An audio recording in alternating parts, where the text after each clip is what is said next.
નમસ્તે મિત્રો, આજે મનુષ્ય અવતાર એક એવી વસ્તુ છે. મનુષ્ય અવતારનો ધર્મ દરેકનો અલગ અલગ છે, પણ મનુષ્યમાં દરેકનો ધર્મ એક છે, દયા. દયા વિનાનો ધર્મ કોઈ બીનો નકામો છે. પછી તમે જોજો, અત્યારે આ સમયમાં જે સત્ય બોલનાર, સત્ય કહેનાર, સત્ય રસ્તે પર ચાલનાર દરેકના ધર્મ છે.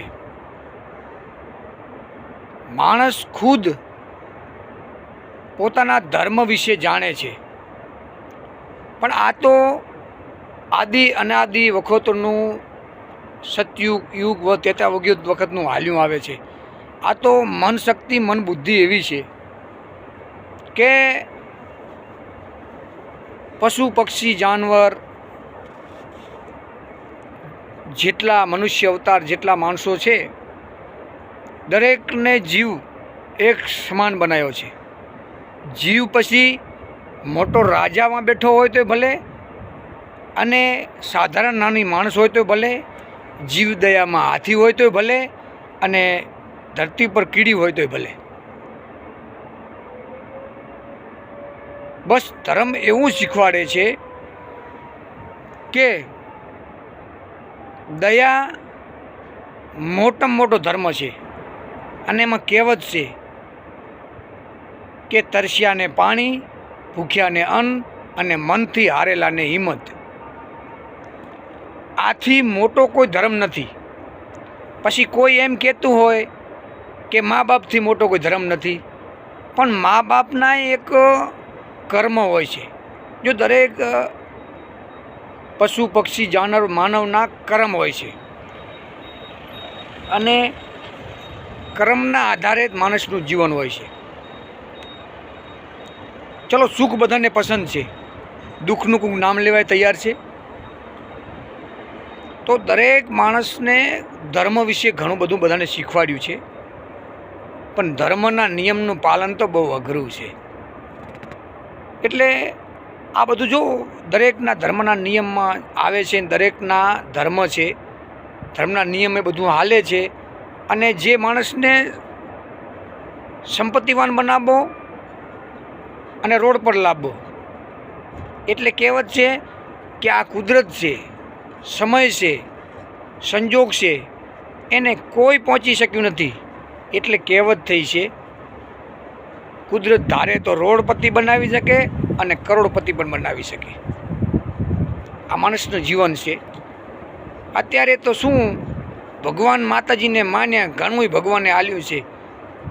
અરે ભાઈ, ઘણું ભગવાને આલ્યું તો ઘણું ભગવાને રાવણને પણ આલ્યું હતું.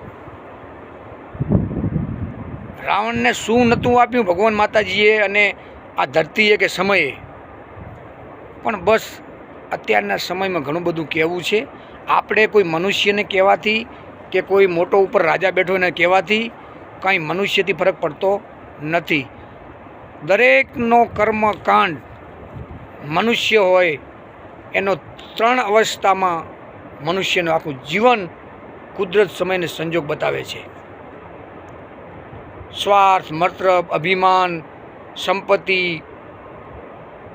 મારઝૂડ, તોડ, બધું અને સમયના આધારે બધું ચાલે છે. આવા 3 અવસ્થામાં મનુષ્યનું જીવન છે.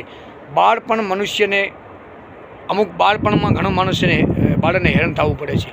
અમુક માણસોને જુવાનીપણમાં હેરાન થવું પડે છે. અમુક માણસને ગઢપણમાં હેરાન થવું પડે છે. બસ આ કર્મના બધા ખેલ છે. કોઈ કહેતો હોય કે મારી જોડે સંપત્તિ, અત્યારે જોજો તમે, સંપત્તિવાન હોય ને એ મારો બેટો જબર પૈસાવાળો. એટલે ભાઈ, સંપત્તિવાન પૈસાવાળો હોય તો રાવણને કેમ કોઈ સારા નતા કહેતા? એટલે ધર્મ કરે છે, દર્શન કરે છે, માતાજીને પછી લાગે છે, જ્યાં જ્યાં એના કાંડ હોય ત્યાં પાછું પડવું નથી. બસ આથી મોટો ધર્મ કયો? રસિકભાઈને કહી દો કે અમે શું નિયમ હાલીએ છીએ, ને અમારું જે કાંડ છે એને કહી દો, અને અમે કબૂલવા તૈયાર છીએ કે ભાઈ આ કાંડ અમે કર્યો છે. કાંડ કબૂલવા નથી, બસ એને સમય સંજોગ જવાબ આપે છે. માન, સન્માન અને અભિમાન આ બધું કુદરતના હાથમાં છે. બાકી જીવન જીવવા માટે એક નિયમ છે કે કંઢિયા 2 છોકરા અને 1 છોકરી સિવાય જીવન ન જીવતા. પછી 4 હોય, 5 હોય, 7 હોય, તો ઘણાય દીકરા હોય છે, પણ કે એક છોકરે છોકરાવાળા નથી કહેવાતા અને 5 દીકરે કોઈ છોકરાનું મોટા સંપત્તિવાન નથી કહેવાતા. અત્યારે તો એક છોકરો અને એક છોકરી. ભાઈ મારી પાસે તો કંઈ કોકને કહેવાથી કંઈ ફાયદો નથી. આ ભગત છે, અરે ભગત કેટલા કર્મ કરે છે, ભગતને કેટલા દુઃખ આવે છે. દુઃખ આવે તમારી માથે, દુઃખની સહાયો મળે, પણ તમારો જીવ ન જવો પડે એવું ઘણું ભાગે હું માનું છું. સાચું ને સત્ય તમારી પાસે હશે ને તો તમારે દુઃખો અઢળક આવશે, અને દુઃખો માથે બચાવનાર તો ઉપરવાળો જ છે, એને વધારે હું માનું છું. બાકી તો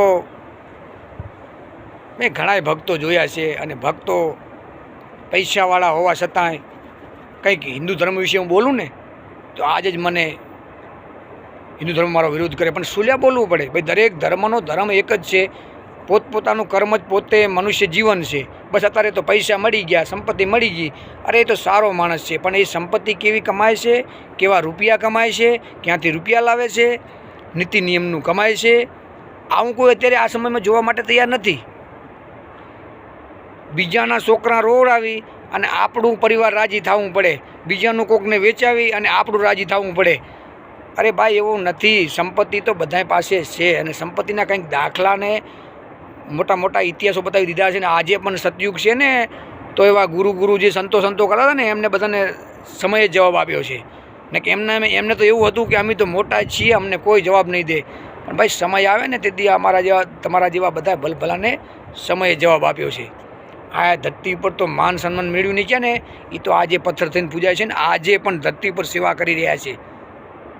બાકી સ્વાર્થને મતલબ તો ઘણાય પાસે આજ સુધી મેં જોયો છે. મોટી મોટી સેવાઓ દાન પૂર્ણ કરો, મનુષ્યને ખવડાવો, પણ તમારા પૈસા જો સારા ના હોય ને, આસુરી માયાથી જમાડતા હોય ને, તો જે જમવાવાળાની બુદ્ધિ પણ ભ્રષ્ટ થાય છે.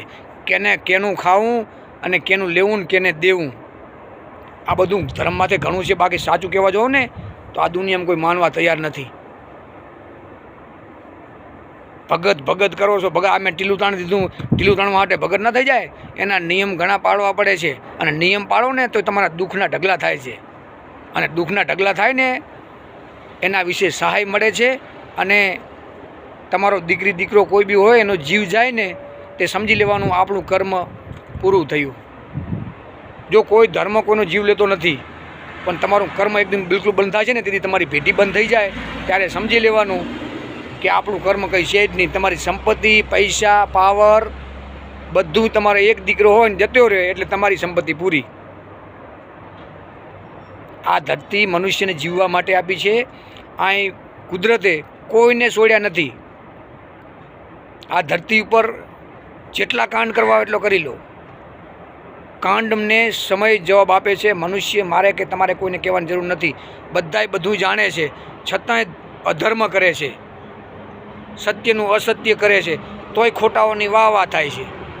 મેં મારી જિંદગીમાં 7-10 વર્ષથી નાનપણથી મને અમુક કહાની ખબર છે, કોઈને કહેતો નથી, પણ આપણું જીવન કોણ જીવે છે ને કોણ સાથ સહકાર કોણ સાથે રહે છે એ તમને જોવા સત્ય હાલો ને તો જ તમને મળે. બાકી સત્ય હાલતા ને તમને ધર્મ જોવા જ ન મળે. જે સત્ય હાલ્યા ને એને ધર્મ જોવા મળ્યા છે, જોઈ લેજો. ઇતિહાસ છે ઘણા. બસ દરેકના ધર્મને અલ્લાહ ઈશ્વર સબકા માલિક. જય માતાજી.